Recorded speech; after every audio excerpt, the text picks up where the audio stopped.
Junior year of college. I open my eyes and find that I am in darkness. Where am I? What am I hearing? And who am I? Where am I? I look down and see that I'm on a hard bed in a small, bare room with a small door with a tiny window and a tiny amount of light coming in. And at the foot of the bed, there is a woman standing there saying, "Do you want mon main?" What? "Do you want mon main?" What am I hearing? "Do you want more milk?" I'm in the hospital, being asked if I want more milk. And who am I? That one's a little more complicated. You see, my whole life I've been very creative. When I was 13, I was already singing publicly the highest aria in all of opera for women, The Queen of the Night. And I also have written a symphony which has been performed by a live orchestra. In the past 3 days, I have engaged in a very different type of creative activity. For 3 sleepless nights, I have written a 39-page manifesto on philosophy, psychology, and the nature of humanity called My Religion, in which I reduce the entire universe to a single point. And so when the doctors come in the next morning, they say I'm bipolar, and I disagree. I'm not crazy.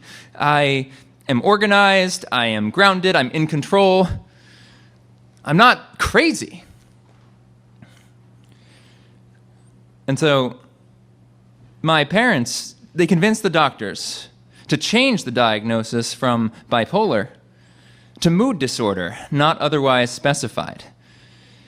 Because they believe that if I have a bipolar diagnosis on record, I may not get health insurance due to a pre-existing condition, and I may not get a job. And that fear radiates into me.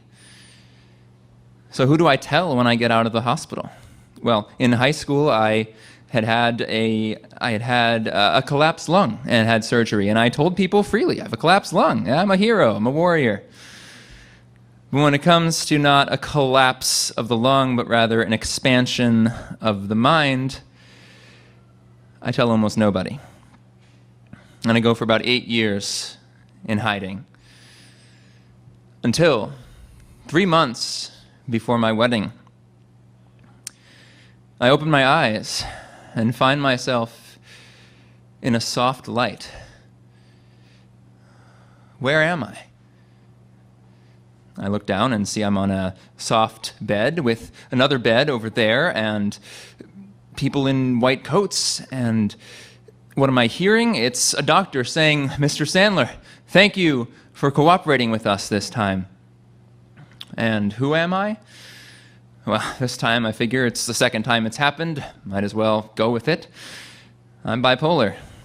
And so once again, I connect with my creativity, and I go into the common area, and I play the upright piano. I play songs I've written, and I get no response. And I play songs that Britney Spears has written, and I get so much response. And I don't blame them, because it's still my favorite karaoke song. And I get out of the hospital within 5 days. And who do I tell? Well, this time I don't broadcast it. I don't put it on Facebook. But when people ask what happened, I don't hide it either. So over the next month or so, my wife encourages me to pick one thing to focus on, and I choose writing. And of course, as you may know, writing in most cases does not mean money. So I also get a job. And of course, during these interview processes, I don't tell anyone I'm bipolar, because why would I tell them that? And when I get the job, I don't tell anyone I'm bipolar, because why would I tell them that? And when I decide to write a musical about it and invite these people to see it, I don't tell them I'm bipolar, because why would I tell them that?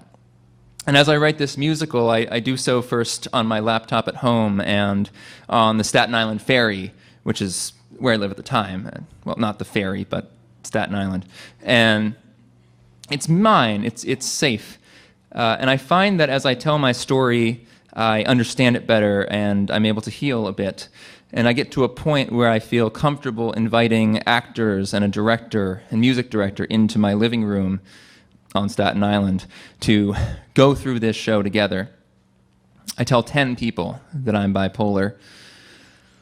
And then finally, over the next 6 months or so, I develop this story so much that it encompasses the whole thing, told through music. 11 years after my first manic episode, I open my eyes and find that I am in a bright light. Where am I? I look down and see that I am on a stage. What am I hearing? I look over and I see 5 very talented actors and 3 incredible musicians bringing to life the music that has poured out of my soul to tell the story that has been hiding inside of me for 11 years. And who am I? I turn my head to face the audience. I smile, and I deliver the last line of my show. Welcome inside my head. The doctors say I'm bipolar, and I don't disagree. But I just call myself me.